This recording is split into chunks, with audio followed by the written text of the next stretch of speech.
Follow me."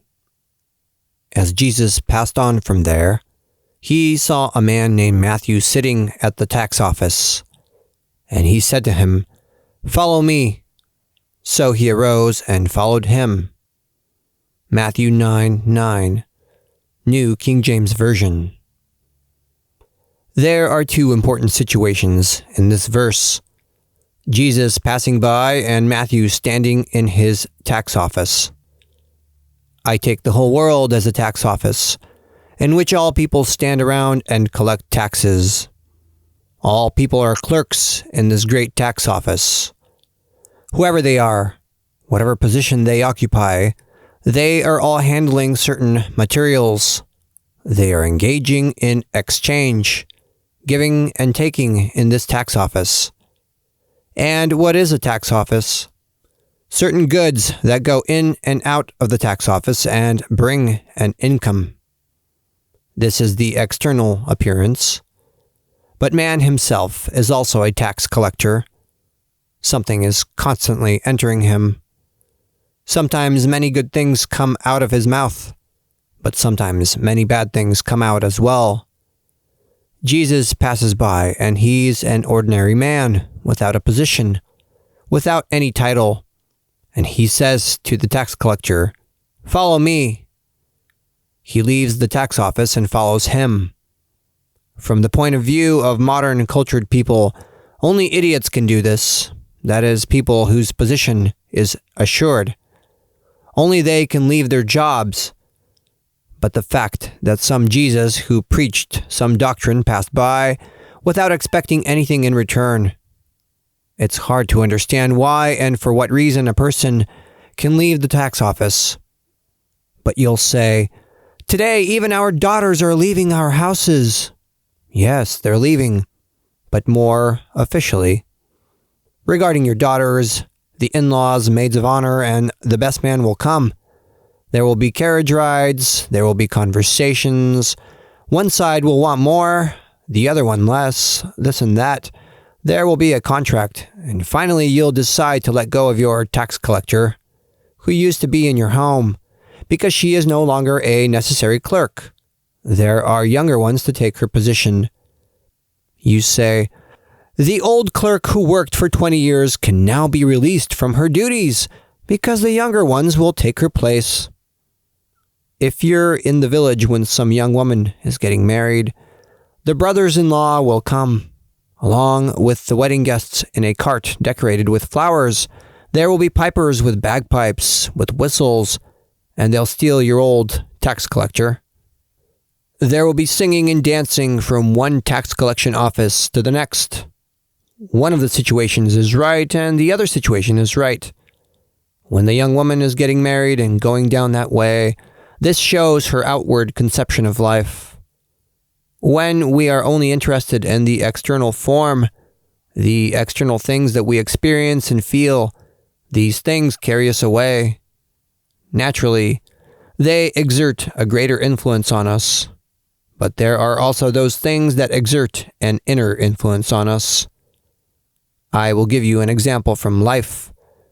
There are beautiful young women and handsome young men who exert their influence through their beautiful foreheads, eyes, eyebrows, and hair, and the young women and men become attracted to each other. But there are also such ugly ones that you are afraid to look at, yet others are still attracted to them. Now, where is the object of attraction? The young woman says, "They find him ugly, but he looks good to me. Only I see what looks good in him." They say to the young man, "She's out of her mind a little." I ask, from whose point of view? From the point of view of the objective mind in the world, according to which all people are carried away by the external form, they are right. But from the point of view of the internal mind, the young man is also right, because this mind is concerned with forms that are somewhat abstract. Consequently, things have a double value. I will liken this to the following. Imagine a book with excellent content, written on precious paper, on gold leaf, for instance, and bound with gold covers studded with precious stones. Someone might give value only to the material value of the book, to the gold of which it was made, and say, "If I have this book, I know what I'll do with it." What will he do? He'll take the gold, he'll melt it down, and he'll use the money he earns for food and drink. Another person will take the book, read it, examine it in its external content, and use it for good. Hence, we look at life from 2 points of view. Some see it good to eat, drink, and live.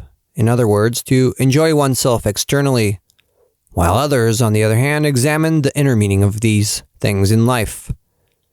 It seems that the tax collector is one of those who managed to understand the inner meaning of life. He left his office and followed Christ. And what did he learn? Of course, we should call him before us now to tell us his experience and what he learned. Otherwise, without him, without knowing what he learned, everything will be a riddle, an assumption. If this tax collector were the only one who had accepted Christ's teaching, I would do this. I would call him before you so he can tell you what he learned from Christ. But since you too have accepted this teaching, I now draw you to testify for this tax collector what Christ told him. Imagine that I believe and I consider the matter purely externally, while you consider it internally. I ask, what made the tax collector leave his office? Today, if a clerk leaves his office without any notice, they'll tell him, "How can you leave your job without any explanation?" He has to give at least 1 month's notice that he will leave his office. Otherwise, he'll be officially responsible. But this man, without any notice, left and departed. Now tell me, who was responsible for this? Since you are silent, I will now call a young woman from among the modern world, and she will give you an answer. If you ask her, "Why did you leave the tax office and go with that ugly man?" she will tell you, "Because I love him." Here you have the full picture. And for me, this love, this affection is worth more than this tax office and all other tax collectors. The young woman says, "When I have this affection in my soul, I cannot stand in any tax office." But once it comes, you modern people will examine the affection. You'll examine this love, you'll question it. That is, your love has not yet passed its test. And now, at the end of the century, all men and women will be tested for their love. If you modern people ask me why we now have these contradictions in the world, I say, you are now holding your test on love, and a committee will come to test you. The love of the future will be radically different from the present love. The new love will have 2 essential qualities. The good of one person will be the good of everyone. The good of everyone will be the good of one person. And now they say this, but only in words. When it comes to application, the work doesn't turn out that way. You say, "You work now, let me rise up. Let me make a house, and afterwards I will arrange your affairs too." We tried this law, and we have seen that its practical application hasn't produced any of the results we expect. The husband says to his wife, "Commit your love to me, you'll see what happens." And the woman says to her husband, "Entrust your love to me, you'll see what happens." And they both put their love into each other, and then they see what happens. They have only applied the first part of love, the preface of love. In order to apply love in its fullness, faith is needed. The basis of faith is love as a principle, which sustains everything in the world. Let's examine the letters that form the words Lubov, love, in the Bulgarian language. It begins with the letter L, which consists of 2 straight lines that form a sharp angle which points upwards towards heaven. Do you know how many degrees this angle is? About 30 degrees. This is also the letter A. This shows that there are two forces striving from the earth towards heaven, and they're coming from different directions. And there is an aspiration between these two forces, but there is still no equilibrium. In geometry, these forces are not alive, but in terms of psychology, they are alive. These are two beings that are each striving in their own direction, having started from their own interests. They are striving towards one point, which is their ideal. They seem to be touching, but we will see that they are not in the same space. The fact that this is a law that is true can be seen from the fact that two people, when they love each other, have one center. They have love, but they have not yet come together in this center. In order for them to come together in this great center of true love, another line has to cross from below to unite them. I call this force an equalizing force. It is a living force, and it is that which reconciles all the contradictions in the world. I call this line the person, who is neither a man nor a woman. This is the person without any gender, or as they refer to him somewhere in Scripture, the Son of Man, in reference to his relations with people, and elsewhere they refer to him as the Son of God, in reference to his origin. You will tell me, this stuff seems a little convoluted. It's deep. Life doesn't consist of such things. It's something real. If you'll excuse me, but you have not yet even stood on the borderline of real life. Upon reaching the real, the unchangeable, there will no longer be any sufferings. You will have sufferings, but these sufferings will give you joy. But now, since you still live life in the changeable, all your joys in life cause you nothing but sufferings. Even that little girl who is born to you, at first you accept her with joy. You rejoice over her, and later you say, yes, but when this child grows up, she will have to get married, and this requires money. What will happen to her if she takes the wrong path in life? Why are the parents worried about their children, especially the girls? Because the people have not yet entered the real life, where the divine laws operate. Now I want to tell you that everything good in the world comes by way of law. Life comes by way of law. But there are things that happen without laws. Death is without a law. Murder is without a law. Hatred is without a law. Prosperity is without a law. Do not deceive yourselves. You say, there are laws for crimes. There is no law at all against crimes. When it comes to living, there is a law. The Lord set this law. He wants us to live. But there is absolutely no law in the world that says we have to die. Consequently, the sufferings are without law, whereas the joys come with a law. To rejoice, to be glad, to feel blessed in the world, there is a law for this. And so, from this point of view, understand that the tax collector leaves the life of appearances. You say, why this hatred? Why these misunderstandings? Because you're living in a world where there are no laws, or Scripture calls it, the world of lawlessness. And so, we modern people must strive to establish God's laws. When someone speaks to me about life, he must first understand the basic laws of life. When someone speaks to me about love, he must understand the laws of love. When someone speaks to me about truth, he must understand the laws of truth.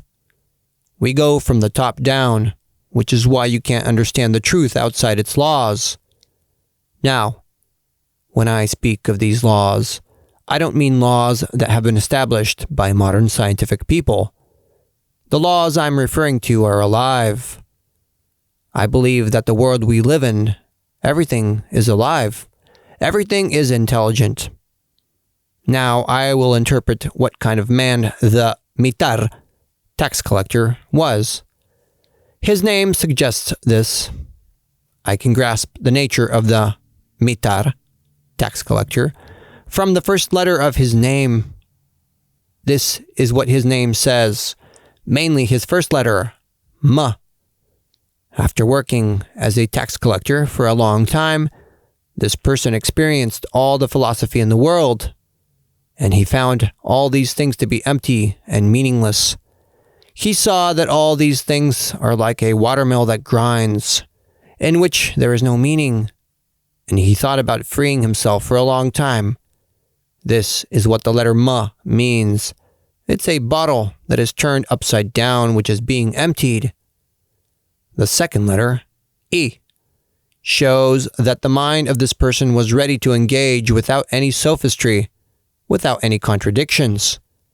He had some insight, or to put it in purely scientific language, he was a man in whom the higher mind awoke, and he began working with the small quantities in mathematics. I take the letter M as a symbol of the small quantities in mathematics. This is why I refer to wisdom as a science of the small quantities. In order to be a mathematician, one must deal with small quantities. In the larger quantities, there are only singular units. Everything is reduced to one. You cannot understand the one until you understand its parts, which enter into the structure of this large singular unit. Man himself is one large singular unit. His brain is made up of about 3.6 billion cells, which are little souls. About 10 billion cells form his respiratory system and his blood vessels. About 10 million cells form his stomach, and so on. I won't go any further. These are huge numbers. All these living particles form the present man. Some of them form the outer side, the physical body of man. Others form his etheric double. Some form his sensuous soul, his astral body, and others form his lower and higher mind. And all of them together form his body. They enter into its composition. And so, what is required of us modern people is a deep knowledge of this great occult science, to learn how man has been created up to this point, where he has reached his present level of development. When you learn this outer construction of man, you will understand why some things in this life happen one way, and some things happen another way. According to this science, there is nothing accidental. All things are strictly mathematically determined, and when we act in harmony with these great worlds, harmony sets in. Our life flows in a unique way. And when we are in disharmony, in contrast, then the contradictions and sufferings in life occur. The sufferings show us that we are at odds with the living laws of living nature. Christ said to him, "Follow me." Now here, it's no longer a matter of the physical state, of the physical man following and going. Have you considered conjugating the verb, "I'm coming," and "I'm going"? They say, "And he went and followed." In the Bulgarian language, the word "went" only refers to a person who is capable of thinking. Only he can go and follow. Only the person who has excellent thoughts. Only the person who has an exalted mind. Only he can perceive a divine teaching. A person whose mind is not developed can only live in the world of the senses and in the physical world. You must therefore develop your mind. You mustn't deal with petty things, with petty mathematics. You mustn't deal with the mathematics associated with onions, garlic, meat, shoes, and gloves. Yet these are the things that occupy your minds the most. When a child is born, does he think about his swaddling clothes? Some say, "What am I going to do when I follow God?" Ask the newborn child, does he prepare his swaddling clothes? No. When the mother wraps him, he comes with his clothes prepared for him, as well as his food. He has everything. The mother says to him, "All you have to do is learn and study, my little one. If you don't study, I'll regret having given you swaddles. I'll regret having given you food." We are called into this world only to study. This is why the Lord called us. We say, "The Lord did not think through this very well, though." And we start taking care of our own swaddles, our food. We become idiots. But all we have to do is study. If we study, everything will be all right. And this man left his tax office and went after Christ to study. The tax collector realized that everything in the world was secured. And he said, "I don't need security. I wandered around this tax office for many years. Now I'll go and learn." And he went to learn. The third letter in the name, mitar, tax collector, is the letter T, which explains why he followed Christ. He followed Christ in order to understand the two great laws of love and wisdom. The line that stands above the letter T shows the aspiration towards God. This line is the great diameter that holds all the other lines.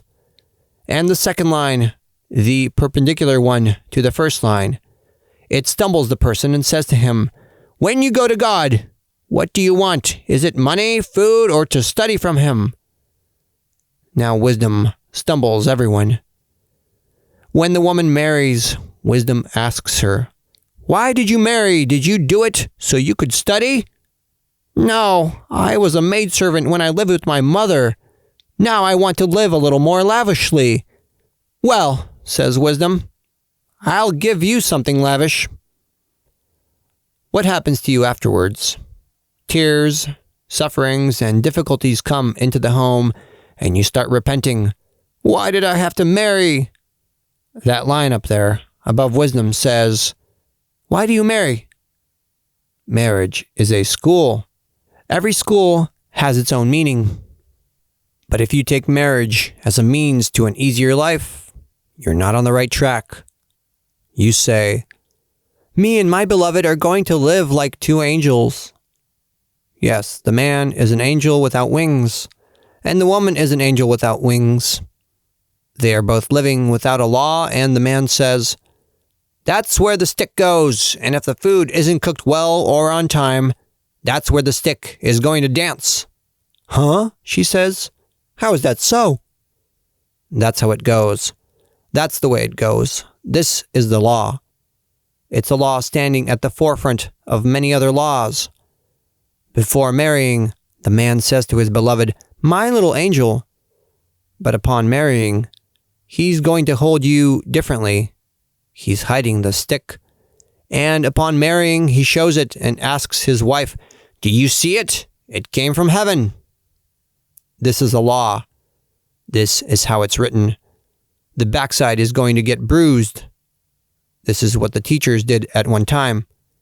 There was a teacher who beat his student in Varna, and as he administered the beating, the teacher said, "Bleat, bleat, bleat, you're just a cow who's warming up the milk." Then the teacher asked him, "Are you going to study now?" "Yes." But he didn't go to school the next day. His mother asked him, "Why aren't you going to school?" "My backside is unable to learn anymore." Modern people want to display all their holy stupidities that now exist in the world and present them as light. No. All modern people must give up all their holy stupidities. Stupidity is stupidity. It cannot be holy. And then, all those people who have come here on earth, who have divine consciousness, have one law that they serve. They represent our singular unit. The singular unit, the one, is alive. There is no reason to impose it on other people's backsides. Imposing it would mean that you don't understand this great law. When the Lord created the world, two very wise angels, upon observing the Lord's creations and seeing heaven and hell, made their own calculations, and one of them believed that the Lord made a great mistake, while the other one believed that no mistake was made. But they hid this in their minds. The Lord, who knew their thoughts, gave them a mission and sent them both to earth to work. The Lord sent each of them 360 walnuts from the Garden of Eden every year. This was the budget that was allocated to them from the Garden of Eden. When these two philosopher angels were in heaven, they thought very well. But when they came here on earth, they proceeded differently. The one who believed the Lord made a mistake when he created the world, upon seeing the women, he said to himself, "And look over here, this is how the Lord created the world. I'll take care of myself, but in the meantime, why don't I enter into this crooked world?" He entered this world and got married. The other angel, who thought the Lord made the world very well, when he received 360 walnuts every year, he said to himself, "The world is made well. There's nothing for me to fix, but I'll have to work." And since he didn't eat the walnuts, he began planting and cultivating them. The other angel, however, the one who got married, when he received the walnuts every year, he and his wife gobbled them up and waited for the coming year. They waited for the walnuts. They cooed at each other, sat around, ate, drank, and philosophized. Both angels lived 120 years on earth. The angel who was married begat children. He left behind an entire generation of offspring. And he said to himself, "At least I left something on earth." When he passed away for the other world, the walnuts kept on coming, but the heirs began arguing amongst themselves regarding who should take how many walnuts. An argument and a fight broke out between them. The married angel had 2 daughters and 2 sons. Even after the very first year, after the father passed away, they fought each other for the walnuts. And every year when the walnuts came, they fought over them. The angel who planted the walnuts every year created a beautiful forest out of them. When they ascended up into the other world and examined their deeds, they saw who did what. The angel who said the Lord made a mistake understood that he made an even greater mistake. He understood that the walnuts shouldn't have been eaten, so that after his death, an argument arose among his heirs regarding them. His children said, "We are of a noble lineage. We cannot work. We don't need an education, but rather food and drink." And they prayed to the Lord to give them more walnuts. And so, even from the distant past, these 2 generations arose from those 2 angels. The first ones who liked to work, and the other ones who liked to eat and drink. Your fathers were angels. You say, "Our fathers and mothers also ate and drank the same way." Christ called this tax collector and said to him, "Follow me." You will say to me, "If Christ came today to call me, I would also follow him." You said this many times. Why didn't we live during the time of Christ so we could also follow him? All you have are regrets and nothing more. I would also say like you, why didn't I live during the time of Christ so I could follow him? It's too bad we weren't around during those times, but we came 2,000 years too late. And now that we're late, what should we do? That historical Christ can't illuminate everyone. What do people think? How many of them would be able to see Christ if he came in a visible body? If that Christ, who has 500 million worshippers who serve him, came to earth, wouldn't he have to determine a date for everyone so they can come and kiss his hand? Well, make a calculation. How many years are needed until all these 500 million worshippers line up to shake and kiss his hand? After this, your children will come. If everyone needs 5 minutes or 2 minutes in order to shake and kiss Christ's hand, then calculate how many years are needed for all this, for all his followers to line up to have enough time to see him, to kiss his hand and say, "I saw him." The most prominent people will line up first, the bishops, the patriarchs, who will make up a whole procession, and then the more common ones. Do you know where you will be? You never dwelt on this matter. You fantasized and thought that when Christ comes, he will come to you first. Everyone thinks like that. You are both right and wrong. This is so in spirit. But if Christ comes in the flesh, you will not be the first. And so, this tax collector had a special privilege. These things are exceptions. We refer to them as exceptions within existence. The person who spent his entire life in absolute meaninglessness, whose bottle is so empty that his life has no meaning at all, Christ begins with him. "Come and follow me," he said. And he got up and followed him. But this tax collector was courageous and determined. There was no doubt in him. He was a wise man. In order for a person to be a tax collector, he must be wise. This person spent thousands of years studying small-scale mathematics, seeing what he could take from it. He's not a person who can be fooled. Consequently, Christ called a very wise man, someone very experienced in the world, someone who has lived through many things and knows all the weaknesses. All of you who want to follow Christ must have these experiences in the world and start from there. Now, some of you want to see Christ. Why? So he can make you happy. So you can be blessed in the world. So he can make houses for you, and so on. When I tell you this, do not think that I'm referring to your current life. No. I have nothing against the activity you make use of in order to live. You're striving to eat, to live. This is all done in earnestness. It's something noble. But when a person is already secure, but wants to secure himself in one direction or another, I say that he's doing something unnatural and unlawful.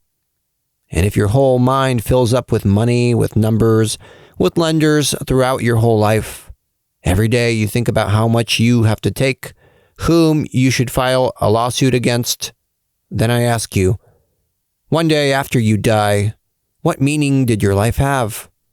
It has no meaning at all. Consequently, our current life is made according to our system. This life that you are now living is not divine. That is, in form and in content, it is divine, but in its manifestations, it is man-made. It is human. This is why it is said, "For the form of this world is passing away." Why is it passing away? It is said in Scripture, "Every plant which my heavenly Father has not planted will be uprooted." So this world, which is not from God, will be uprooted. But only the one that is coming will remain. The tax collector understood this law and said, "Why don't I get out of this tax collection office sooner, so I can familiarize myself with the meaning of the inner life?" The meaning consists in the following. For man to understand that he's already secure on earth. Every one of us is secure. And if you have that love, if you love your brothers, there won't be a single brother in the world who won't open his heart to help you. If you take this love and knock on the door of any heart, it will open up to you. If you knock on someone's heart and it doesn't open up to you, you have no love. If you go to your brother, not to rob him, but to help him, he will take you in. Whomever you go to, even to the poorest man, but under the condition that you help him, he will take you in. If the people were to apply this law, the world would have already improved. If everyone applies this law to serve freely, then all the disciples would serve freely and the law of love would be applied without the force of violence. Since there is a law when it comes to love, there is also a law regarding one's gifts and abilities. There is a law regarding one's virtues. These are methods that you can make use of. I'm not going to explain to you what these methods are. These methods are only studied in the divine school, and that's where you will see the results. I'm speaking here mainly about the life of the tax collector. He is both an individual as well as a collective entity. He's a tax collector from 2,000 years ago, but he's also a tax collector who lives today. Many of you find yourselves in great contradictions and you say, "How are we going to spend our lives?" You're going to spend them very well. Why do other people suffer? Because they live without keeping the living laws. I meet someone and ask him, "Do you know whether there is a God in the world?" "I don't know. I don't recognize any God."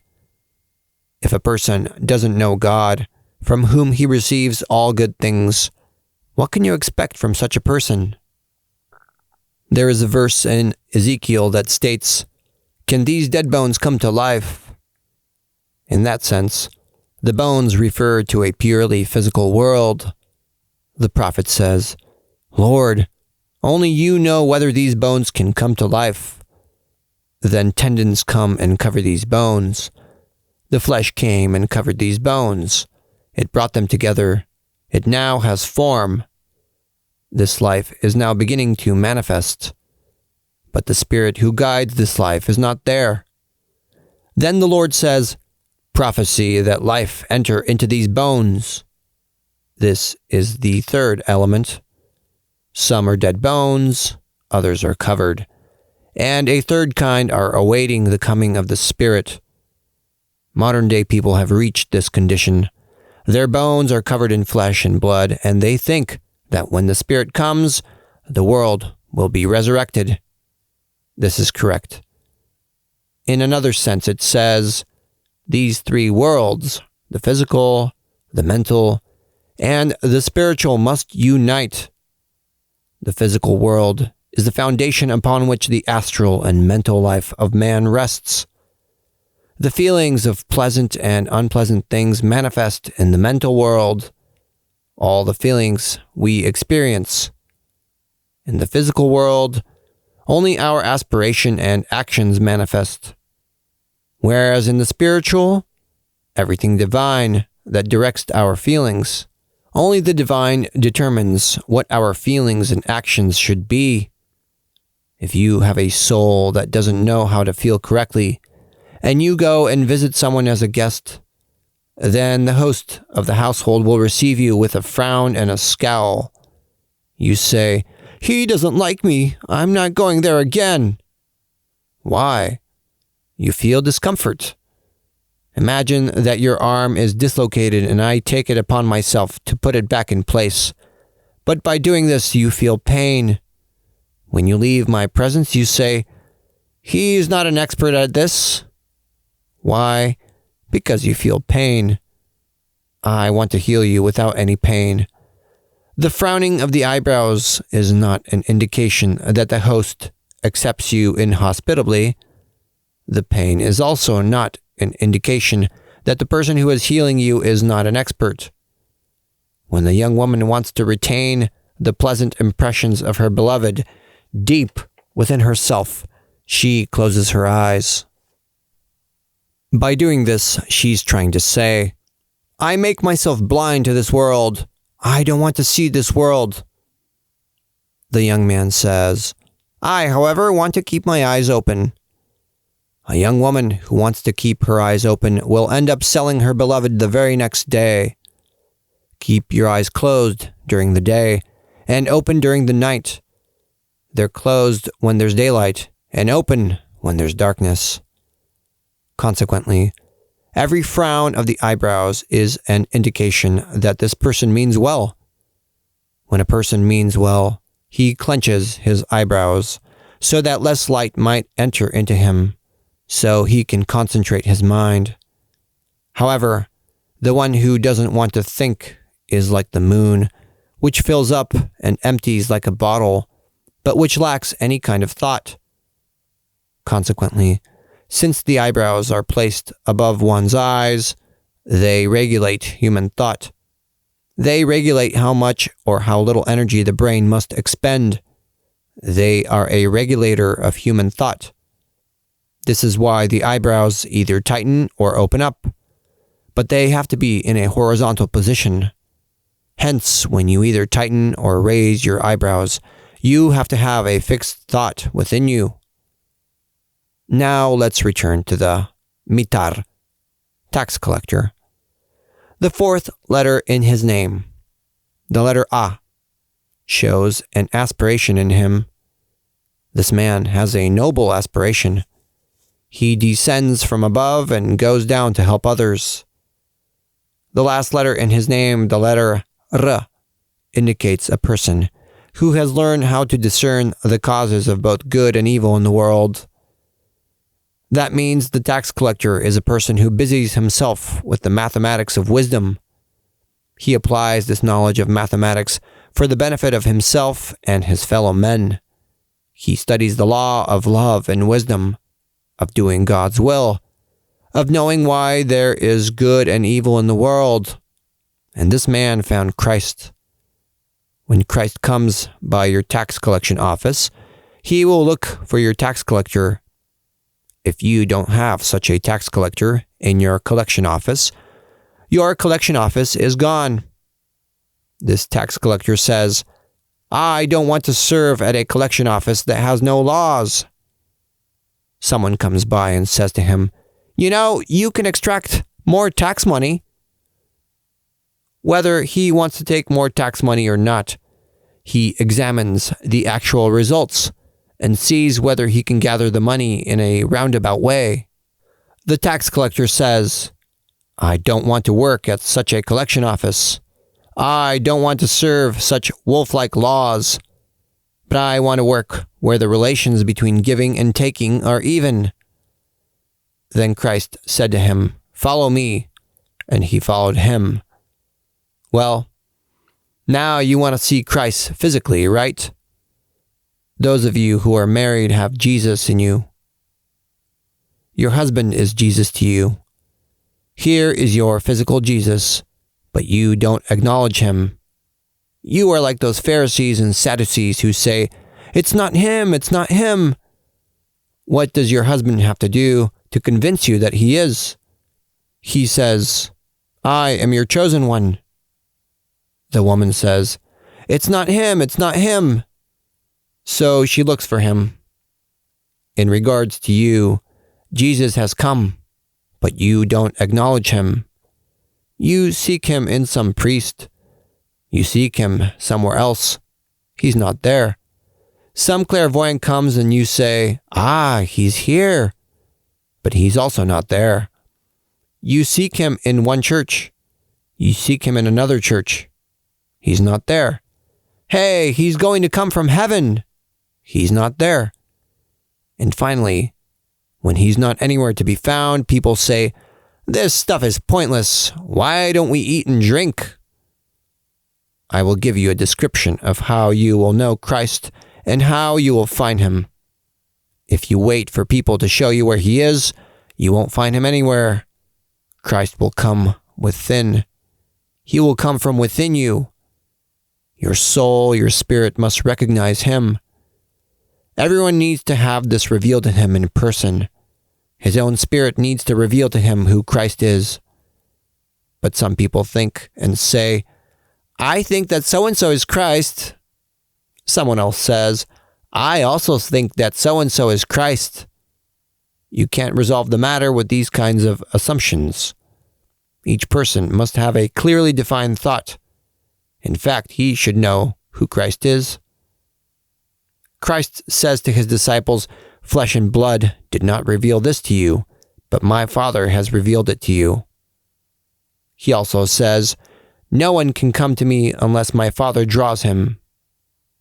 They say about someone, "Some person drew him in, attracted him." No, only my Father can draw people to himself.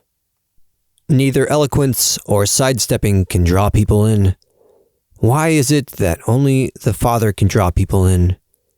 Because the Father is love, and only this love gives life. This is why Christ says, I came to give life to them, the life of love. Consequently, each person is going there in order to take some of this life. When you understand Christ in this way, a radical change will take place in you. We are currently not at all satisfied with each other. We only see each other's faults. I often make experimental attempts with people. They come to me in order to test me, but I also test them. Sometimes they come to me with the intention of seeing a holy man, someone with knowledge, someone with wisdom, but they find me in the same position as common and simple people, so I play with them. And then they say to each other, I was such a nitwit. And then I also say to myself, you are a nitwit, but I also don't want to be such a person. I don't accept such a person. I don't accept people who, upon coming to me, start praising me and telling me, you are the first person I ever saw with such ability. You are such and such. And then, like a fox, he'll snatch away my chickens. Do you know who you'll resemble? I'll relate an anecdote to you. A Bulgarian peasant's wife became sick. She said to her husband, you must go to the city to bring me some medicine from there. The peasant went to a doctor's home, but since he was unfamiliar with all the proper etiquette, how to approach the doctor, he went right inside the doctor's room, who was doing some very important things. The doctor asked him, what do you want? My wife is sick. I want to get her some medicine. The doctor got angry at the peasant for bothering him, so he approached him and slapped him across the face, saying, here's a medicine for you. He gave him another slap. Here's another medicine for you. The peasant said to himself, boy, these modern people are strange. They have a strange way of healing others. He went back to his village, and his wife asked him, did you get some medicine? Yes, the doctor gave me 2 good medicines. Well, give me one of them, the wife said. He walked over to his wife and gave her a slap. Stop already. The doctor gave me a second medicine too, his wife said. You keep the other medicine for yourself. Hey, you're a clever woman. The woman went to her room and began to weep. However, in the span of 2 days, she was healed. Satisfied with his wife's healing, the peasant took 2 chickens from his pen and went to the city to see the doctor. He went to the doctor, who asked him, what do you want? Mr. Doctor, sir, a few days ago I came to ask for some medicine for my wife, but you hit me across the face with 2 medicines. I gave her one of the medicines and she was healed. The other one still remains. Do you want me to give it back to you? Oh, well, come in. Sit down. How is your family? Is everyone doing well? The doctor asked. The peasant gave the doctor a slap, thereby returning the second medicine, and left afterwards. This is the law in the world that states, with whatever measure you use, it will be measured to you. When we seek the divine in the world, we must go there with all the sincerity of our souls. We must have absolute sincerity, absolute purity and understandings in the world. If we believe there is one law in the world that regulates our relationships, this law will bring us to that source. All of us can find Christ, and we will find him everywhere. When we find Christ, our life will not change as people think, but it will become meaningful. The house in which Christ enters will see peace between the husband and wife. There will be agreement between the children. There will be reconciliation in this home. Everyone will say, this family lives well. Why? Because the law of love entered among them. God drew these people together. To whom did they draw close? To the Son, who is the manifestation of this love. Now, if you don't want to fool yourselves, don't ask, "Where is Christ? Where will he come from?" and so on. Every woman can find him in her husband, and every man can find him in his wife. Every son can find him in his sister and his brother, and vice versa. But if you lose your love, you will also love Christ everywhere you used to see him.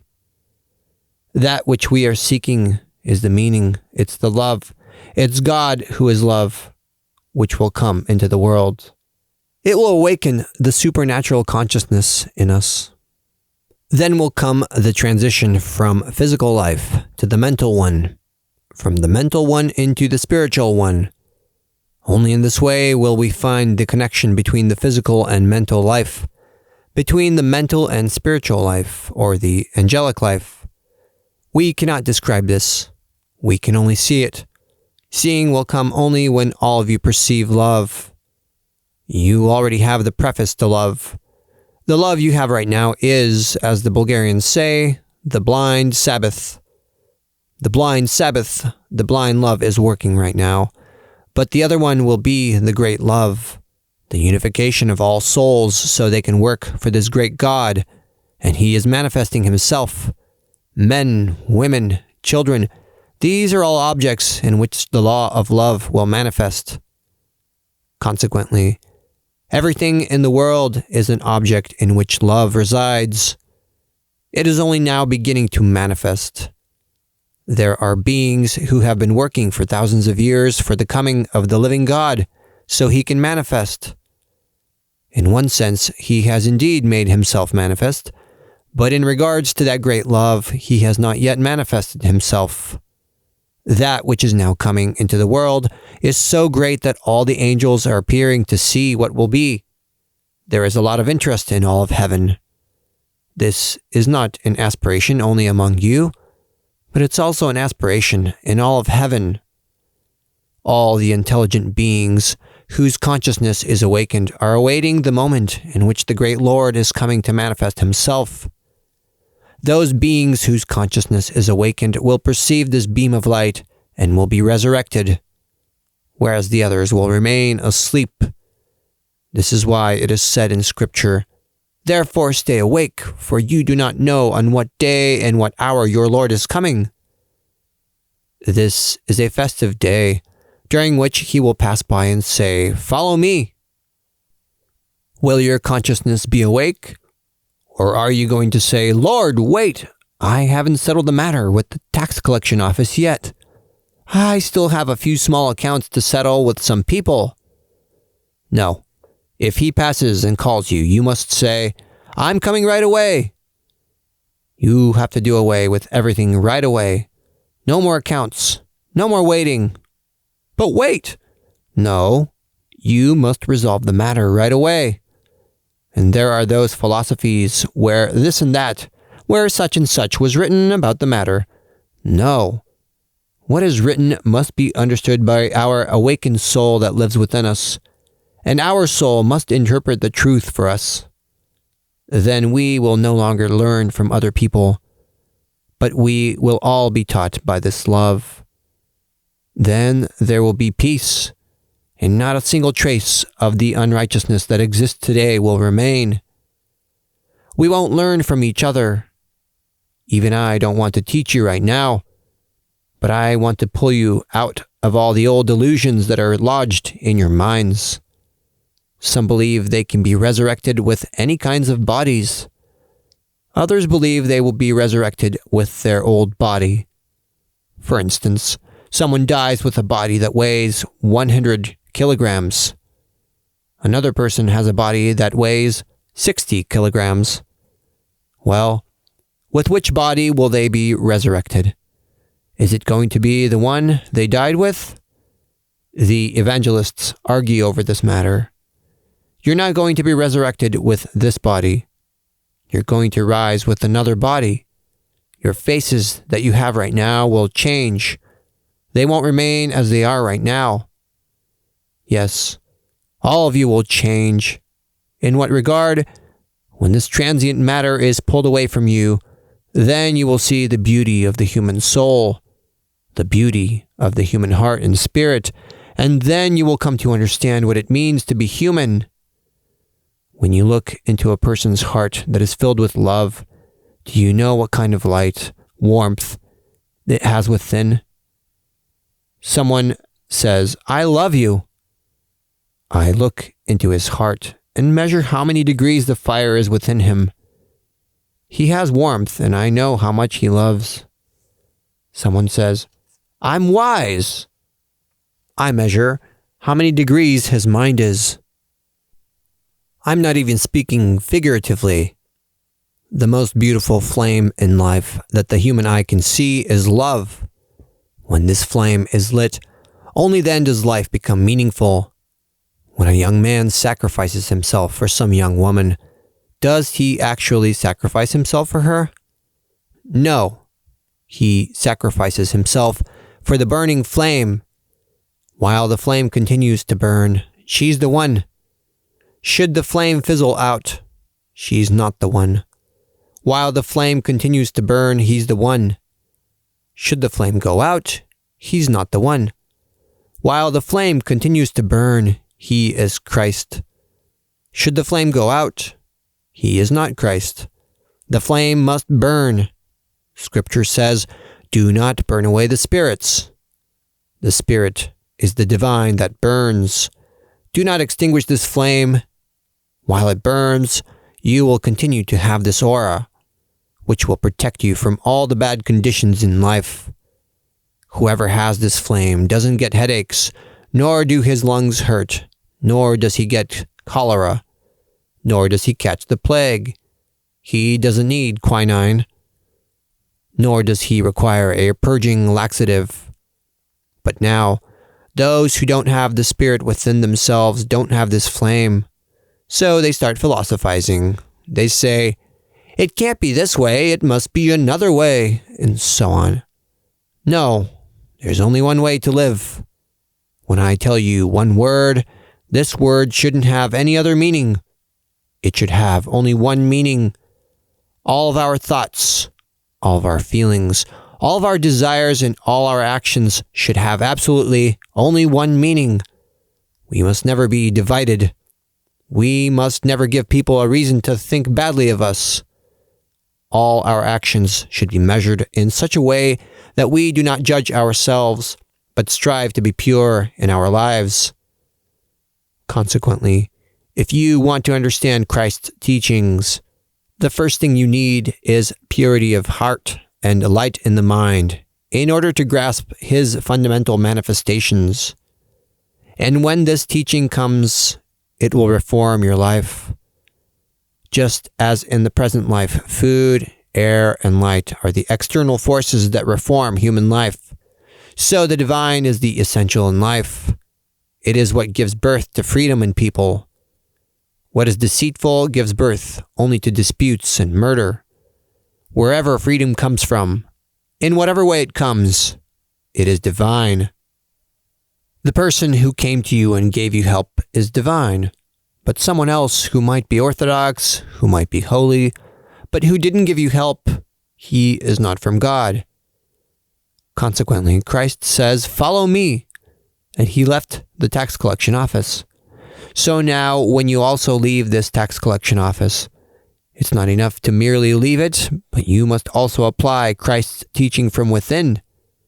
It's not that you haven't applied it, but I notice the fear within you. You say to yourselves, "The time has not yet come," and you hesitate. For whomever the time has come, it's his time. But for whomever it has not yet come, let him wait. If a woman is 3 months pregnant and doesn't give birth, that's good. But if she's 9 months pregnant and doesn't give birth, what does that mean? It means the child is dead. Then, even if she waits 10 months, she's lost. She's gone. So, the time has come for some of you to perceive the divine and apply it in your lives, to make sense of it. And you should be interested in what the thoughts of this divine world are, not what people's thoughts are. And so, Christ said to the tax collector, "Follow me." and he set an excellent example. Now I ask, what example have you given to the world so far? You gather here, you sing to the people a little, first, "Wake up, dear brother, then rise, rise, my son," or "The sower went out to sow." You sing, you get inspired, and you leave. When you go home, you say to yourselves, "This is not Christ." You wait until next week, and so week after week, I'll always prepare something for you. I'll cook something for you. However, one day I will close down my restaurant and say, "I don't accept anybody." Why? Because it is written that only those who study get food. They get credit. But those who don't study don't receive any credit at all. A child who is ready to listen to his mother has swaddling clothes. He also has food. But the child who is not ready to listen to his mother has no swaddling clothes. He has no food. In the present world, we have been taught that we can only complete our tasks through violence. Perhaps your affairs are not settled, but there is a fine for this. And in spite of this, you pass off as upright people. Why? Because there are laws that fine you. There are people in the church who pass off as orthodox. Why? Because others will force the person to be either Orthodox or Catholic or Muslim. Everywhere you look, everything gets carried out, but not according to the law of freedom. I will explain to you why some people have freedom while others do not. Those big mountain springs that you see don't have any faucets attached to them, whereas the little ones that barely trickle have faucets attached to them. You shut them and then open them up again, and it turns out that they also produce a huge outflow. Whoever wants to be free must have broad and far-reaching divine love. One must be broad, but now the person barely drips a little, yet he wants to be free. No, you can't be free. You'll have a faucet attached to you. You ask, when will freedom come?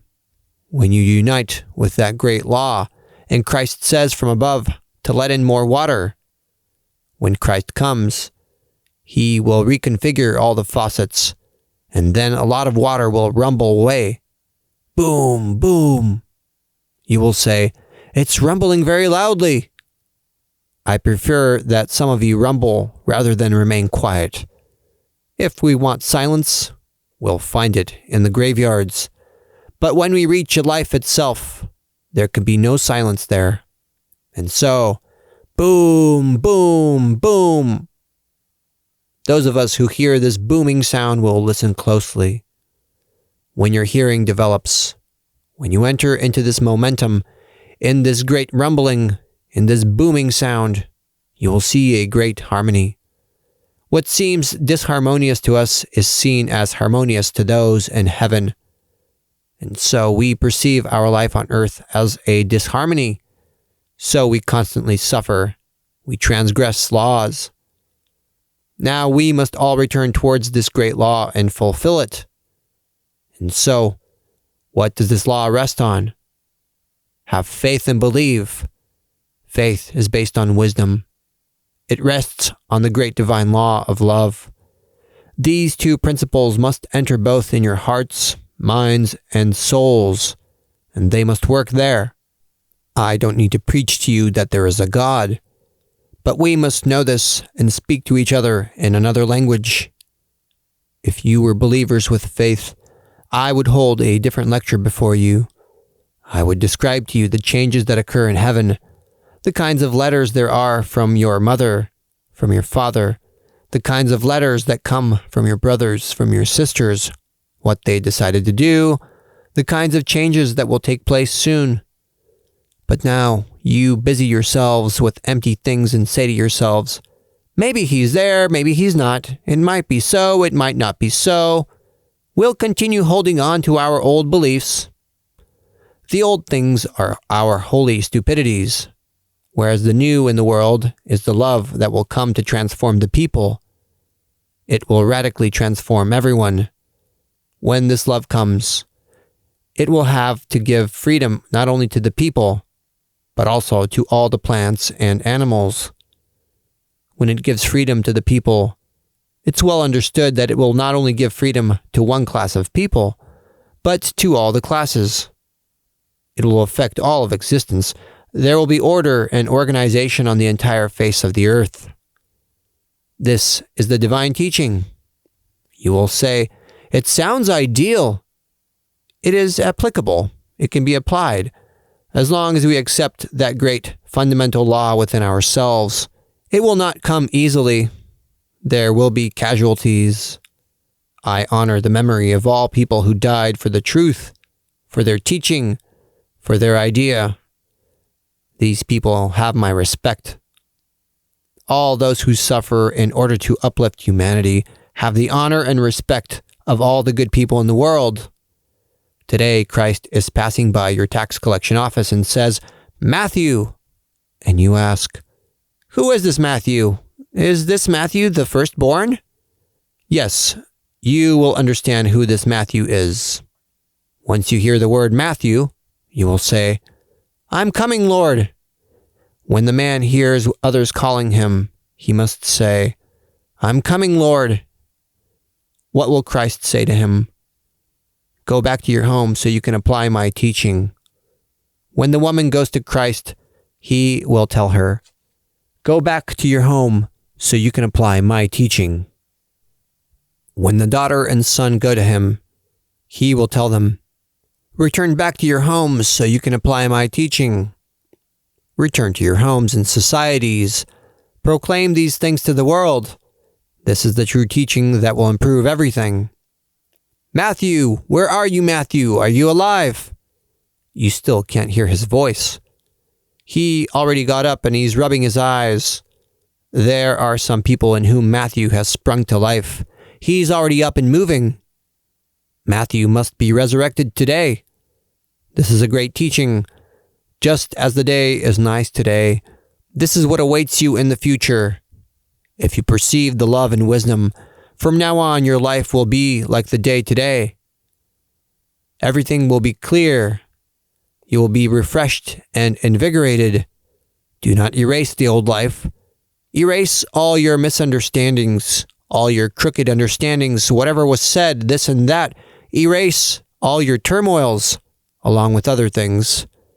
Put all these things into your archive and write a sign above that reads, Matthew, leave the tax collection office and follow me. I'm coming, Lord. This is the sign you have to place above. And when someone comes, he will say, Matthew is not here. Why? He quit the tax collection office. Yes, you will go. You will return. You will bring the new teaching, and then Christ will begin to speak through thousands upon thousands and millions of mouths. And there will be glory and praise everywhere. The people will come to know each other as brothers and sisters. This will be the future teaching. This is the teaching that Matthew will bring. Matthew! Lecture held on the 19th of June, 1921.